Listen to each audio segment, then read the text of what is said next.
What's up kabagyan? Today is my birthday. Lucky tayo today kasi pinabigyan tayo ng ating boss na magkaroon ng annual leave. Kaya naman nagayos-ayos tayo, nagpainit ng kape at kakain na ng tinapay. At syempre kasi wala tayong plano today, habang kumakain tayo ng tinapay at nagkakape, napapaisip ako kung ano ba ang mga dapat na gawin. Dapat yung productive naman para sulit ang araw natin at hindi masayang ang ilang taon natin paghihintay. Ngayon, gusto ko lang mapag-isa kaya naman napag-isipan ko na punta na lang tayo sa church. Gusto ko mag-wish ng good health, beauty, and love. At syempre, binigyan tayo ng pang-shopping. Salamat, Padle! Nagmadali tayo kasi andyan na yung ating sondo. Mayaman tayo eh. Bas lang meron tayo, wala tayong sasakyan.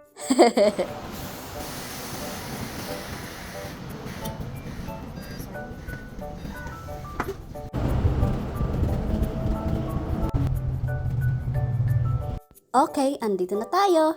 Pero walang parking yung bus natin. Kaya naman, maglakad tayo. Ang oras ngayon ay 11. Kaya plano ko magstay ng mga 1 hour sa church. Gusto ko lang naman maramdaman ang presence ni Lord.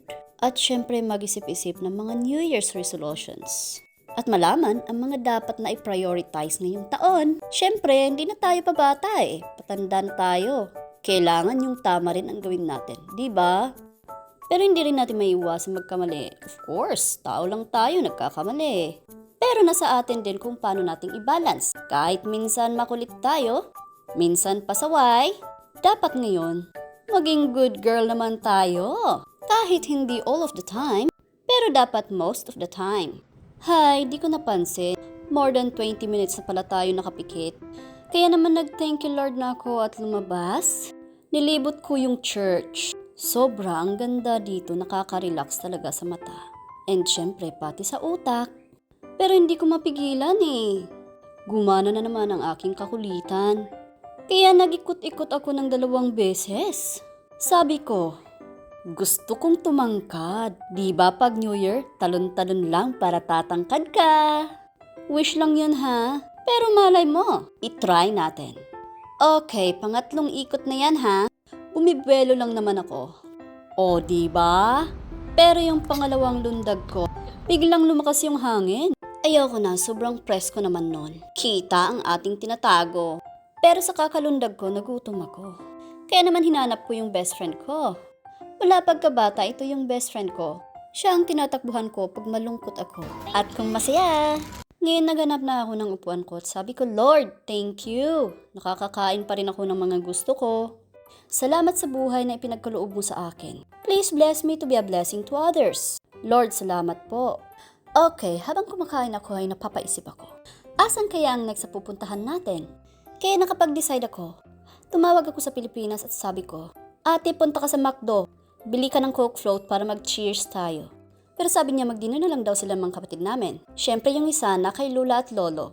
Kaya sinabihan ko siya na, ay, bilhan mo na lang sila Lula at Lolo ng pagkain. Pati rin si Papa. Tapos bili ka ng bigas ha, para may supply sila ng 1 month. Pero hindi ako mayaman ngayon, kaya abunuhan mo na lang muna, okay? Ilagay mo na lang sa listahan natin, brother. Sabi naman niya, oo. So ako, itutuloy ang lakad ko. Pumunta ako sa mall.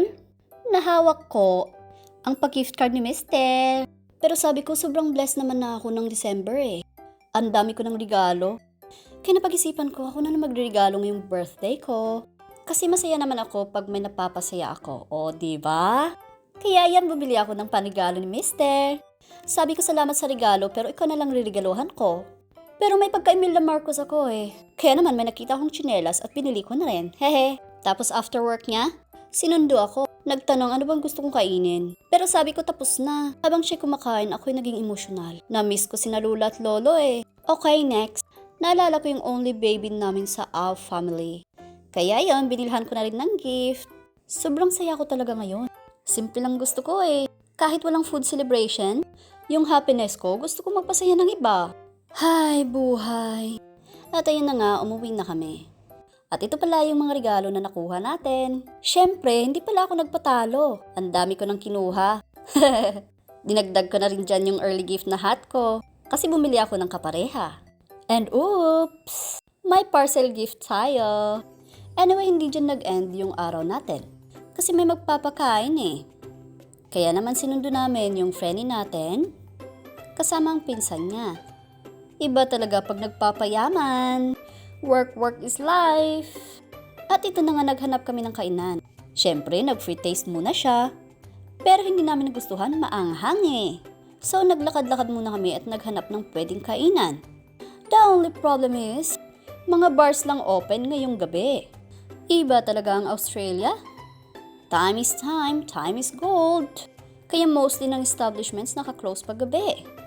Kaya naman habang naglalakad kami, namiss namin yung Baguio City. Kasi kung titignan nyo, may kapareha dito eh. Yung pag-uwi mo, nagwi-wiggle-wiggle ka ba?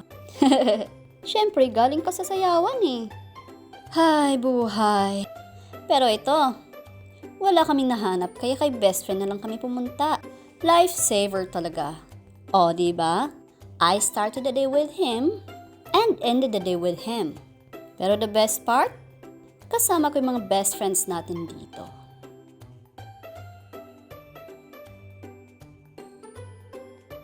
Hay, pagod na ako, kaya naman, hinayaan ko na sila mag-order kasi alam ko na parehas kami ng taste. Ano ba yan, ang arte? Pero tada! May taga-serve ako ngayong birthday ko. Wag ka! May taga-serve ako at meron ding taga-libre! Alright! Tapos na kami kumain. Salamat po sa nag-treat. Kaya bago kami umuwi, nag-selfie muna kami. Attendance check. Habang pauwi kami, hindi ko talaga mapigilang mag-thank you Lord. Ang dami ng blessing sa buhay ko. Kahit madaming pagsubok na lalagpasan namin. Happy birthday! Oh, happy birthday! Nanangang kami. It's a gift. What's inside? What's inside? Yeah. Oh, I think. What is that? Oh, it's a book. It's a book. It's a donut. It's a donut? Let me see. Wow! Say thank you, Auntie. Do you want to try? Do you wanna try? Do you want to try? Thank you. Thank you. You try? Try na agad?